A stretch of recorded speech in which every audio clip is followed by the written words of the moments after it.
emotionally, but you are not willing to marry the person? Do you also know you can marry someone, but you are not intentionally in love with that person? Why is that? Simple. Because love is not a feeling. Rather, love is a choice. My name is Sandra Ezeji Anyaele. I am your Marriage Foundation reality coach. Today we are going to talk about the final part of the topic, how to plan your wedding with marriage in view. Today's part is going to be on love. Yes, love. Because most time when we claim we are in love, we don't even realize that love is not a feeling, but it's a choice. And this choice you make intentionally, because sometimes in the course of your being married, you don't feel like it again. That is where the intentionality of love comes in. It's not as if the emotional part of the love goes away, but it's not as, as it was in the early years of your marriage. That is why it is important to talk about a lot of things when you are about getting married, especially when you have been engaged to marry. When you have been engaged to marry, you start talking about how your home will look like. In marriage, you need to speak each other's love language because it is very crucial. If you don't do that, you might be doing the right thing, but you are doing it in the wrong way. You might be speaking Hausa to your partner when he or she understands Igbo more. So what does that mean? It means that you should learn each other's love language. And the mistake some people made, I also made that mistake, is assuming that our partner will know our love language, or assuming our partner ought to. They are not witches, they are not wizards. It's only when you tell them that they will know. So if you know your love language, what you will do is to tell your partner, this is my love language. Your partner will also tell you, his or her own love language. By the time you understand each other's love language, you speak that love language.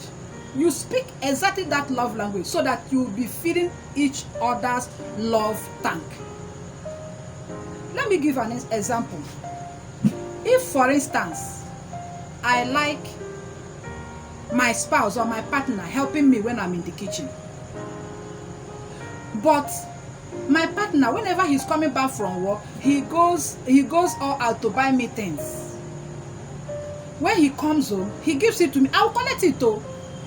But what I really wanted was somebody that will help me out in the kitchen. Have you seen that your partner is doing the right thing, but not the way you want it? So it's important that each of you talk about it. If you don't talk about it, nobody will know. Talk about it. How do you now know your love language, you might be asking? You know your love language. Maybe when you were growing up, there were things you liked. Maybe growing up, there were things that when people do those things to you, you are happy. You feel excited. That is how you will learn it. When you understand your love language, you will be able to communicate it to your partner. You will also do the same to your partner. It's not just for you, maybe as a wife or as a woman. Also for the husband too, because they also have love language. Now, we are going to talk about the 5 important love languages and how it will help you in your marriage. Now, I would like to mention the 5 love languages that we have.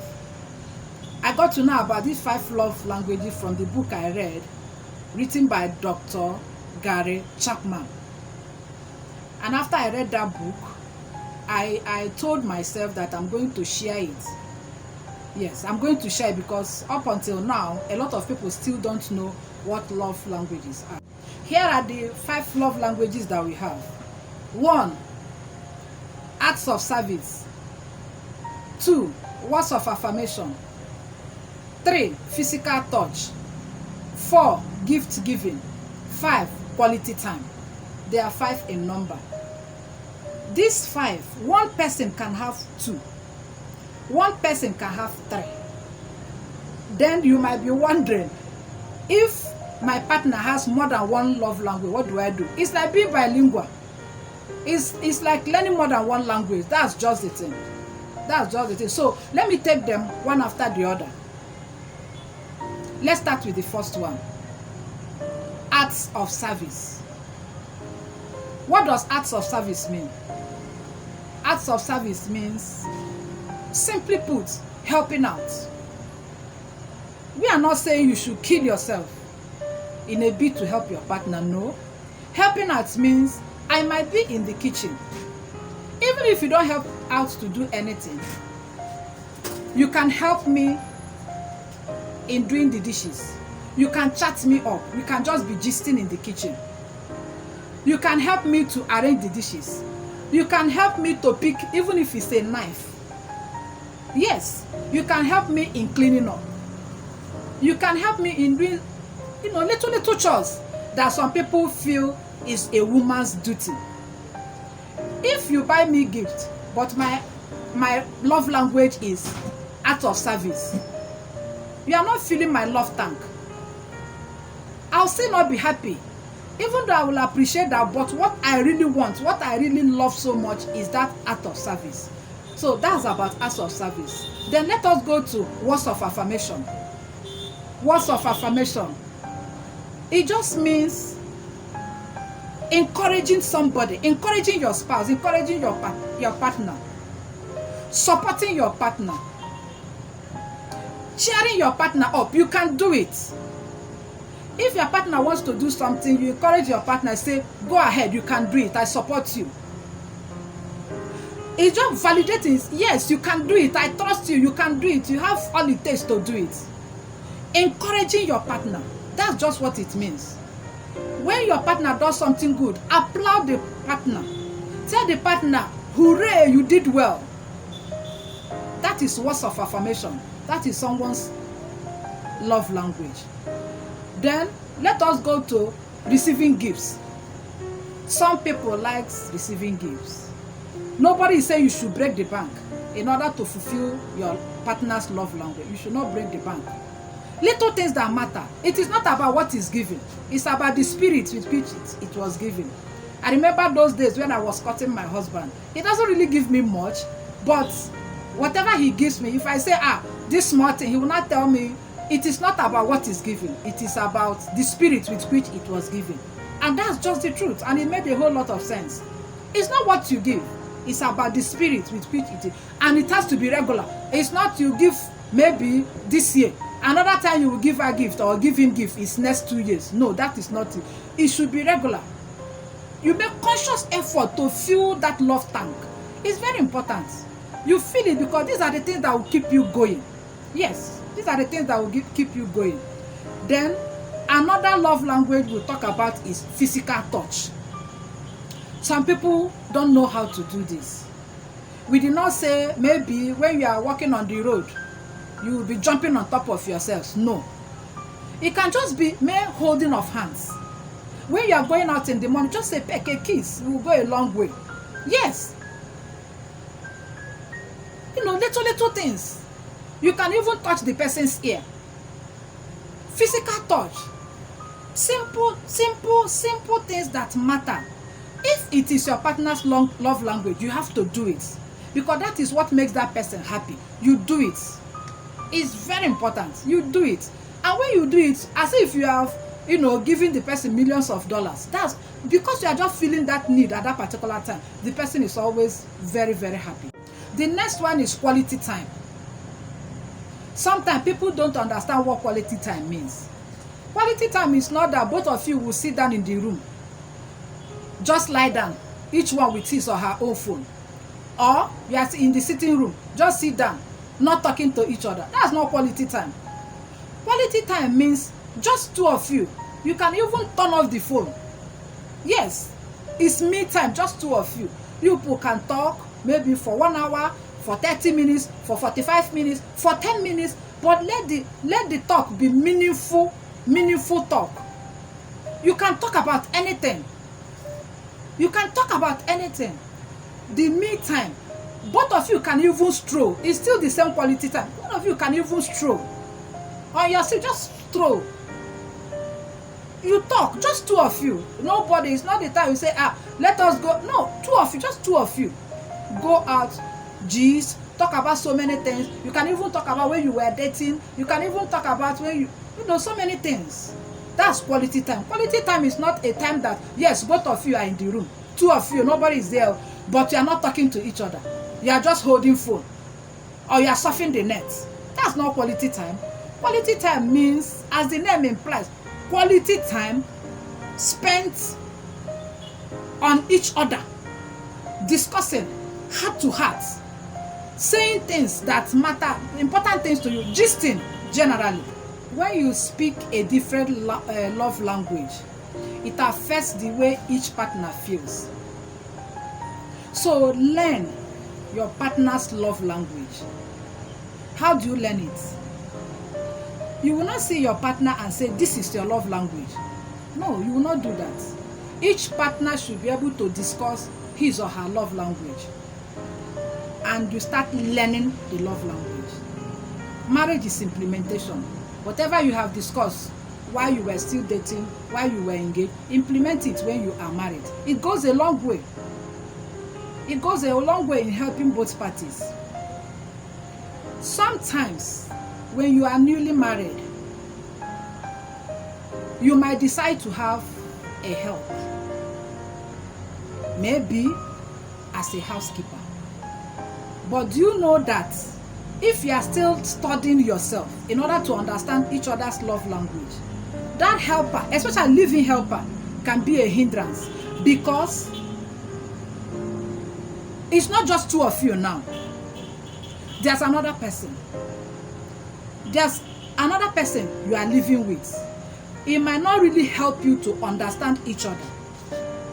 Let me also give you an example. You know, this my channel is about reality. I say it the way it is, the way I've experienced it, so that you understand what I'm talking about. I got married when I was in the university. Yes. 2 to 3 months into my marriage, I got pregnant. I had a helper. I had a house help that followed me. You know, when I was going back to school, she followed me.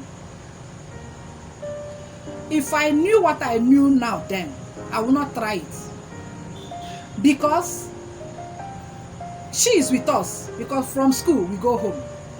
She is with us in the house. Sometimes, I feel, you know, I'm paying attention, undue attention to the house help. Because of how I was brought up, I feel, since a house help is also a human being, I should also treat her like a human being. It is good. It's quite commendable.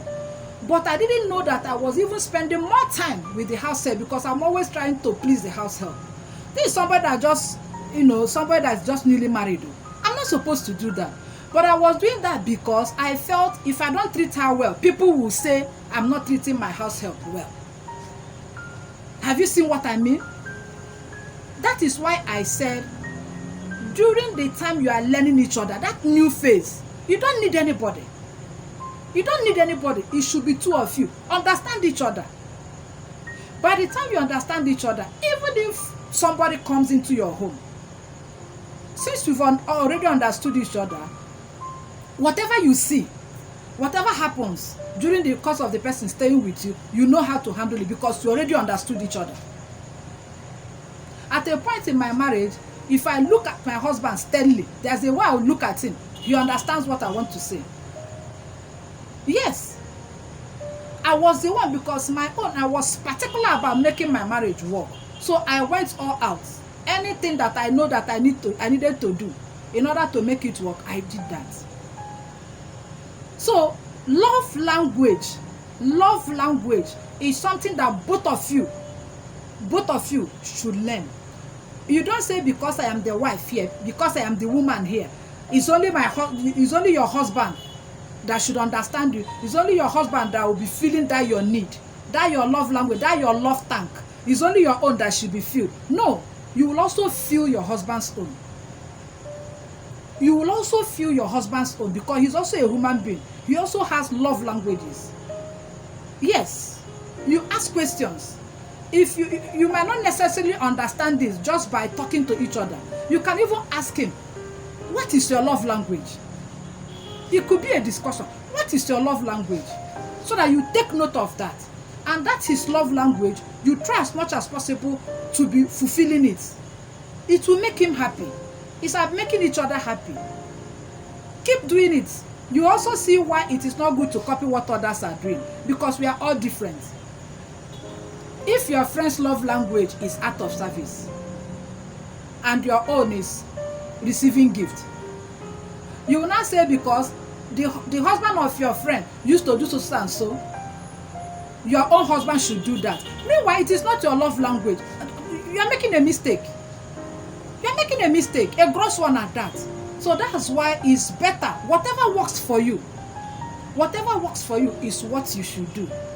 Love language is like when you want to write an exam and your lecturer tells you, go and read so and so place. The questions will be taken from there. I will set my questions from there. The lecturer has given you a clue on what the exam will look like. So it's for you now to, you are reading other places, but you focus more on those places that he mentioned. Yes, you focus more on those places that he mentioned, and you will see that you will do well. When you enter the exam hall, you will not be thinking too much because you already know. You open the question paper and you are like, wow, you already know this. That's just it. When you understand each other's love language, it will help you. It will help you to know how to show love, where to show that love, and when to show that love. I still want to thank people that have subscribed to my channel. I'm so grateful. And I still say, if there's anything you want me to talk about, anything whatsoever about marriage foundation, please do let me know in the comment section. I will create the content. Because as much as I'm talking about it, I'm still learning. I'm still revisiting the things that I did not do. You can always make it right. Yes, you can always make it right. As far as both of you are teachable. Yes, as far as both of you are teachable.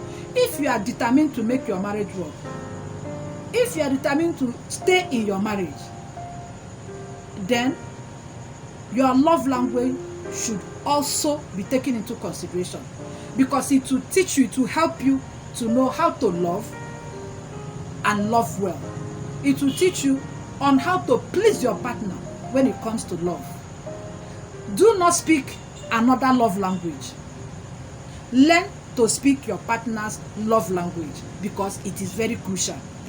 If my video has made sense to you, if this particular topic made sense to you, do like and subscribe. I'll see you in my next video.